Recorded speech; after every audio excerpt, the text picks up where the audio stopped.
Well, we now must say farewell to Judge Clifton Newman in the Alex Murdaugh case. He has requested a new judge handle post-trial motions involving Alex Murdaugh's murder charges. So not a complete goodbye as of yet. He's still going to be there for the financial crimes trials, which we have one that's scheduled to take place on November 27th. If we actually get there, that's a whole other question.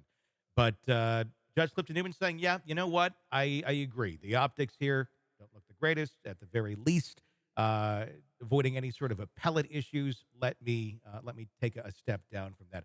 Joining me to discuss, Robin Dreeke, retired FBI special agent. You think this is the right move for Judge Clifton Newman? You got to have respect. Yeah. I happen to think so. Unfortunately, it doesn't matter in a lot of cases what the. I mean, he could argue why he doesn't need to be removed. He's not affected by any of these things that happen. But again, like you said, the optics aren't good, and if that lessens the faith in the infrastructure we have and faith in our institutions to do justice unbiasedly in law, then you have to recuse yourself from it, because there's going to be so many questions. In other words, he would become a distraction towards the justice that needs to be done in our system. Mm-hmm. And so good on him for doing it, not because he was wrong or did anything wrong, but he knows the impact that was starting to happen by him staying on. And granted, you can't, I'm sure he was around, doing a delicate balance here. You can't be bullied off of, the bench, because that just undermines the system as well. But I think in this case, he did did the right thing, hopefully for himself and for the case, because we all, you and I said before, I think we thought he did a great job during the case. So let's hope that let's hope justice continues to be served. Yeah, I completely agree. I think he was a very good, fair judge. Could he continue on and be impartial? I think he certainly could, but just the optics are what they are. He's been there. It's going to be what it is, beyond his control. He did nothing wrong. And you said something really good there, that we think he could continue to be impartial. Mm-hmm. But can we? At a certain point, so here he is, the judge. He sat through the entire trial, and he's the one that listened to them read the guilty verdict, and he's the one that did the sentencing. Mm-hmm. Can you still remain impartial? Like, if there was, it's probably not. It's really challenging, because we all fall into our own confirmation biases and personal biases that from the things that we're exposed to. And when you come into it from the first get-go, and you are a judge, and you're sitting here seeing both sides of it, and you're hearing the arguments by trained lawyers and by watching and giving the jury instructions, that's a great process the first time around. But when you go through it and now you have your own conclusions you've made and been part of, it's a good point. Well, and I guess he might think he can be unbiased, sure. but if you use some good intellectual honesty for yourself, you say, you know what, I think I can, but I probably can't. Yeah, I mean, at the end of the day, we're all human. So is Yeah. he, and just kind of realizing, as much as you may want to be or try to be, once the information is there, the information is there. And think about this, and we'll do a thought experiment. I'm sorry to interrupt you on this one. So here you are you are accused of doing wrong. And if Newman had stayed in and fought to stay on as the judge for this case, and now you go into trial and you get Newman assigned to you as your judge, you're like, oh man, I got that guy. Is he going to be fair? I mean, he kind of, but as opposed to, you get him after he saw and had some intellectual honesty. He wanted to make sure he remained unbiased and not involved in something with bad optics. And then you got him as a judge. You're like, hey, we got a shot because this guy's fair and impartial. He's actually intellectually honest. I mean, so I think he did himself a real solid by doing that, as opposed to staying and fighting. The other question, though, would be, he has not recused himself from the financial crimes trial. Can he be impartial there? Knowing what we know, I mean, Alec has flat out admitted to many of those crimes. Should he stay on for there? Should he just call it a day completely on Murdaugh? Go write a book, go to the beach, and enjoy life? I don't know.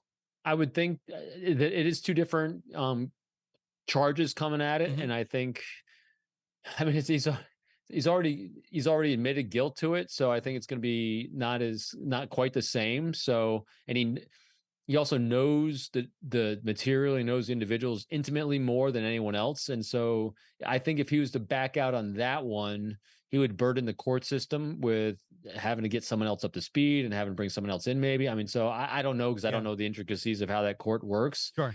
But at this point, because he recused himself from one thing, you kind of trust him a little bit more to make the decision, don't you? I do. I do. But I think your thought process there and that thought experiment of can you really truly be impartial? I think that that matters a lot, no matter what you're trying. Once you have a certain vision of someone, I think it certainly played a part in the conviction of Alec Murdaugh. Knowing those financial bad acts in conjunction with the accusations of murder. Yeah. I Oh, think he knows yeah, I think it'll help if he does stay on it, is that he knows Murdoch intimately well, personality, baselines. I mean, all these things involved, because he's sat there, watched him so long, more than anyone else. And so, but yeah, we'll see. It'll be interesting if he starts getting pushback on that one as well, what his reaction to that would be. in the interest of whether you love Alec Murdaugh or hate him, uh, justice should be served no matter what, and it should have a fair Right. trial. Uh, his attorneys now saying, "Hey, you know what? We need to move this thing. We've been doing this here.